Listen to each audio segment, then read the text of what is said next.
Alors Céline, dis-moi, quand je t'ai contacté Oui. pour te proposer d'exposer à Réflexivité, tu m'as dit oui spontanément.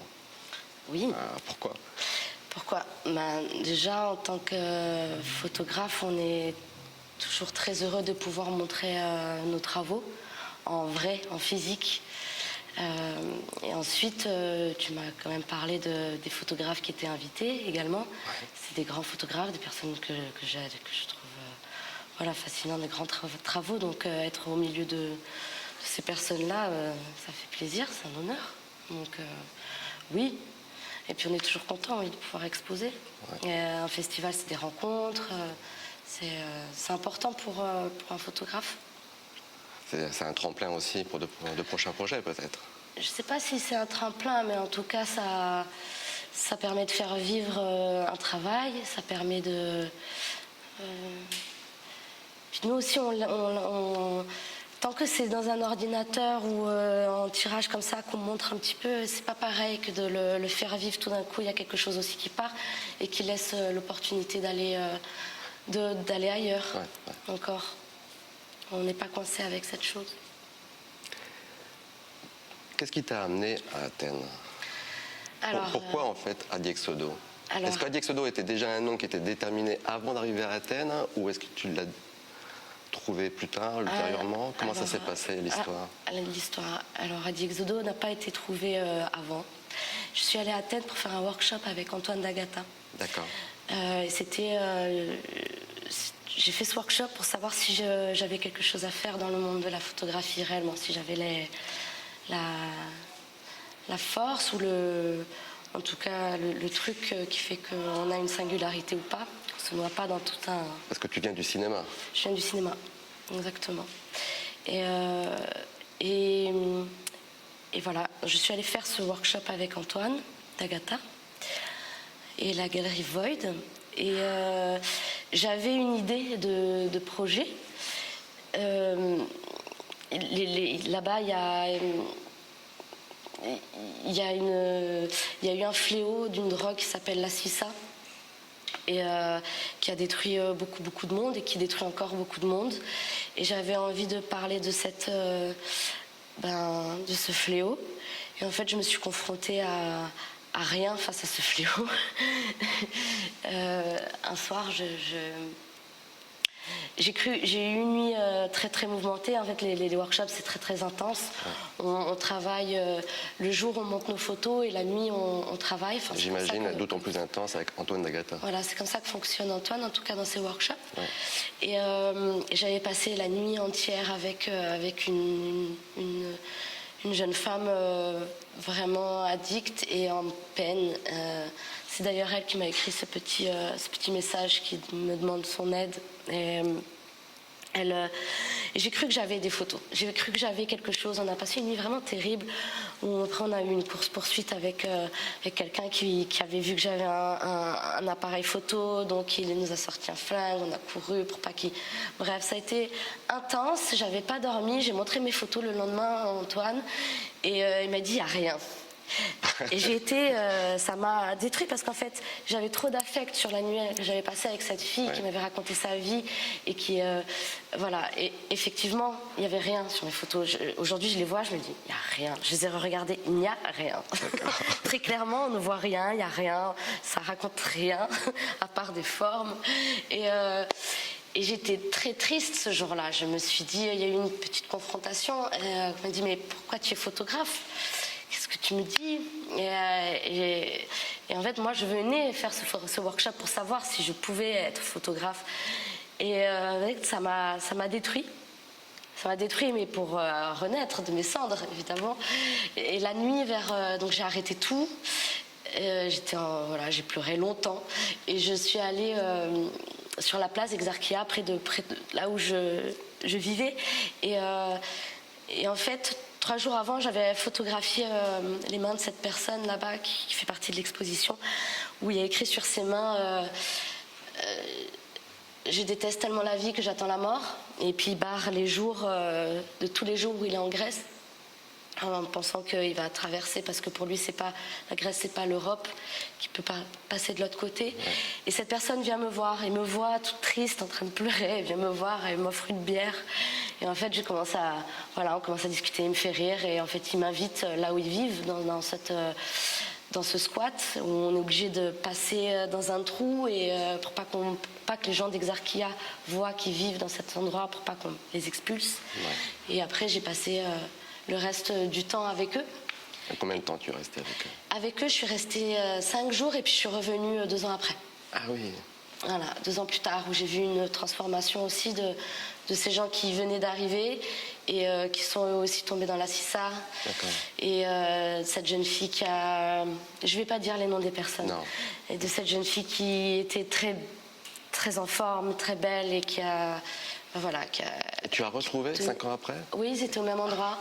Et on s'est retrouvés, aux mêmes endroits. Je suis allée au même endroit et je les ai vus, et voilà. Incroyable. Je rentre dans la même pièce. Juste les gens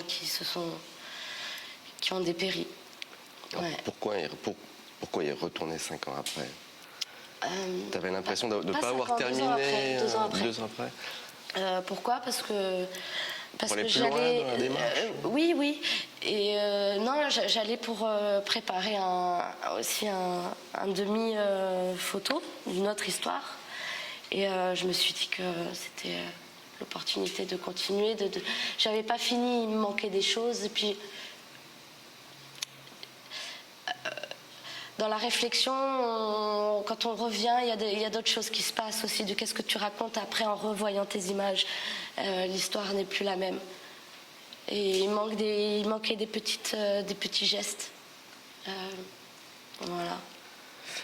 Quel est le lien pour toi entre le cinéma et la photographie? Tu intègres ton expérience du cinéma dans tes travaux photographiques? Oui, clairement. Totalement.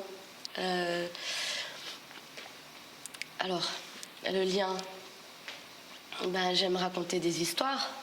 Après, tous les films auxquels j'ai eu la chance de participer, c'est des films d'auteurs qui utilisent, qui ont un fonctionnement différent. Ils prennent souvent des comédiens non professionnels, donc c'est vraiment des vrais gens de la vraie vie. Et du coup, il y a aussi cette chose-là on va dire qu'il y a 2 mondes qui cohabitent tout le temps, même si on est en fiction, c'est des vrais gens. Et moi, je suis dans la vraie vie, mais je fictionnalise. Enfin, je peux pas dire que je fictionnalise parce que c'est vraiment du documentaire, mais en tout cas, j'essaye d'amener un monde qui va être le monde que moi je vois à ce moment-là et qui n'est sûrement pas le monde réel.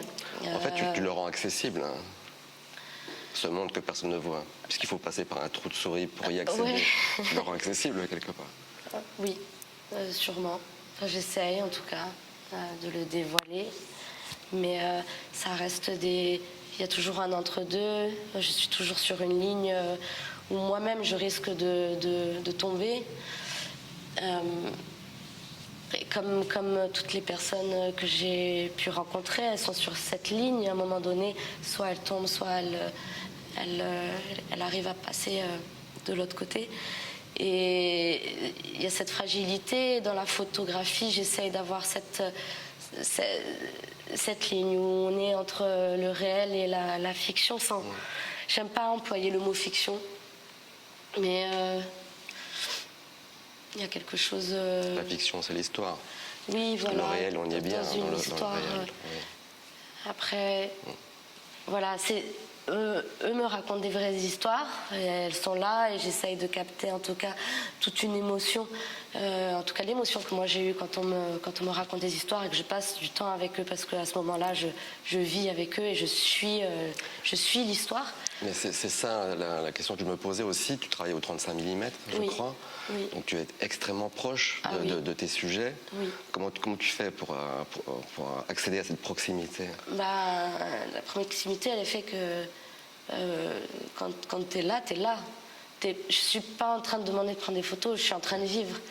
Je suis en train de boire un café, je suis en train de faire un café, je suis en train d'aller avec eux parce qu'ils viennent de voler un sac et que je suis avec eux en train d'aller essayer de vendre le téléphone aux Albanais et que je ride et je rigole et je fais partie de la chose à ce moment-là. Ouais. Et puis tout d'un coup, on sort l'appareil, et je cours en même temps parce qu'ils doivent courir et voilà, je suis pas... c'est pas... Je pense que les gens qui font des reportages de guerre et qui sont dans la guerre réelle, ça a la même... ils suivent aussi tout ce mouvement. Mais oui, voilà, on est... Ouais, là, c'est mes amis à ce moment-là, ces gens-là m'appellent encore. Je garde contact, en fait. D'accord. Oui, la deuxième fois où j'étais allée, la personne qui a ses cicatrices, qui s'était ouverte, là, la deuxième fois, il était en prison à Athènes. Bon, il était bien, mais il m'appelle. Là, maintenant, il est au Maroc, il est rentré, il a été renvoyé, mais on est en contact. On est en contact. En Amérique latine, je suis en contact. Je garde le contact avec certaines personnes où ça a été très fort, parce que on est devenu... c'est pas tout le temps, mais oui. Moi... C'est vrai que c'est un travail de documentaire, et en même temps, il y a cette même dangerosité qu'on peut retrouver sur un terrain de guerre. Oui, parce que je sais pas. Je sais pas, il n'y a pas des bombes qui explosent, mais... non. Le danger est bien présent. Le danger est là. Le danger est là. Après, oui, mais on ne le sait pas tout de suite. Tu en as conscience en fait. Sur le moment Non, pas du tout. Non, après on le vit... je le vis, après c'est peut-être ça aussi qui me... À ce moment-là, c'est des choses qui donnent le point culminant de la vie aussi. C'est là où tu te sens vivant, où tu sens que tu existes et que ça a un sens. C'est pas pour me mettre dans des situations... j'ai pas envie de me mettre dans des situations violentes. Oui. Mais tout d'un coup, tu prends... il y a des choses qui se passent et tu prends en compte toute la grandeur. Tu ne peux pas le vivre autrement qu'intensément. Non. Aujourd'hui, je ne sais pas si je referais les mêmes choses. En fait, je ne sais pas, parce que je sais pas ce qui va m'arriver. Je ne définis pas. Donc voilà, c'est ce qui s'est passé. Mais... Tu as des projets ? Oui, j'ai des projets. J'ai des projets, j'en ai plusieurs. Dans quel pays ? Si tu peux le dire. Hein, oui, j'en ai un que j'ai commencé au Maroc, sur mon histoire. Enfin, pas mon histoire, mais sur la mémoire familiale. D'accord. Une histoire de ma famille qui est arrivée au Maroc en 1910. Et c'est un travail sur la terre et les mémoires. Et puis, là, j'aimerais partir au Mexique pour finir, clôturer c'est pas une trilogie, mais presque, avec ce travail que je viens de faire de Siempre que estemos vivos nos veremos. Il y en a un autre qui sort là en décembre qui s'appelle Mala Madre, qui est pas une suite, mais presque. Et puis j'aimerais aller maintenant vers la lumière. Ah. Voilà, donc ce prochain projet va tout un travail pour aller vers la lumière. Super, super. Voilà. Une fois, je t'ai posé la question pour Adi Exodo. Je me suis dit, mais Adi Exodo mérite un livre. Et tu m'as dit, mais tout le monde a envie d'un livre. Ben oui. C'est une finalité, un livre. Et puis c'est une autre manière aussi ça nous permet de raconter l'histoire en entier, de rentrer dans un univers proche, de s'immerger complètement, en tout cas comme la personne, le photographe a pu être immergé, je crois. Ouais. Un livre, c'est beau, et puis c'est une autre manière aussi de montrer nos photos. Il y a c'est encore autre chose. Il y a les expositions, c'est magnifique, et puis il y a le livre qui reste, qui est là, qu'on peut ressortir, qui nous plonge dans quelque chose. Ouais. Surtout, ça reste. Et puis, des fois, il y a des personnes, forcément, on peut aimer le travail de quelqu'un, et pas pouvoir s'offrir une photo, et on peut s'offrir un livre. Donc je trouve l'objet livre, c'est précieux, il y a quelque chose qui est là, qui est important. Okay. Donc, on en reparle. Oui. Merci beaucoup. Merci à toi de nous avoir invités, d'avoir fait tout ça. Merci. C'est un beau festival. Je suis heureuse et fière d'être là. Voilà. Merci à toi.